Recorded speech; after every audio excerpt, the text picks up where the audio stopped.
അങ്ങനെ 10 നോമ്പുകൾ കഴിഞ്ഞിരിക്കുന്നു. അങ്ങനെ 10ാമത്തെ എൻ്റെ നോമ്പ് തുറയാണ് നിങ്ങൾ കാണാൻ പോകുന്നത്. ആദ്യം വെള്ളം കുടിച്ച് നോമ്പ് തുറന്നു. അതിനുശേഷം കുറച്ച് അണ്ടിപ്പരിപ്പും ഈത്തപ്പഴവും കഴിച്ചു. അത് കഴിഞ്ഞൊരു ഷാർജ അടിച്ചായിരുന്നു. ഇന്നലെ ഫ്രൂട്ട് സലാഡ് ഉണ്ടാക്കിയതിൻ്റെ ബാക്കി ഐസ്ക്രീമൊക്കെ ഇട്ട് ബൂസ്റ്റും നട്ട്സും ഒക്കെ ഇട്ടൊരു കിട്ടില്ല ഷാർജ ഷേക്ക്. അതാണ് ഈ കുടിക്കുന്നതാണ് നിങ്ങൾ കാണുന്നത്. അങ്ങനെ അത് ആക്രാന്തത്തോടെ അത് കഴിച്ചു. അതിനുശേഷം പിന്നെ വെള്ളത്തിനോട് ഭയങ്കര പരവേശമാണ്, ചൂട് സമയമല്ലേ. അതിനുശേഷം പിന്നെ മുന്തിരി ജ്യൂസ് കഴിച്ചുകൊണ്ടിരുന്നപ്പോഴാണ് പെട്ടെന്ന് ഈ സാധനം ഞാൻ ഉണ്ടാക്കിയത് തിന്നില്ലല്ലോ എന്ന് ഓർത്തത്. മുട്ടയും ചിക്കനും ഒക്കെ ഇട്ടിട്ടൊരു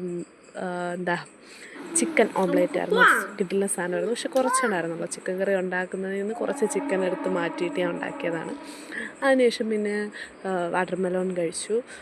നല്ലതാണല്ലോ, ബോഡി നന്നായിട്ട് കൂളാവും. അത് കഴിച്ചിട്ട് ഇങ്ങനെ ഇരുന്നപ്പോഴാണ് ഇലയപ്പം കണ്ടത്.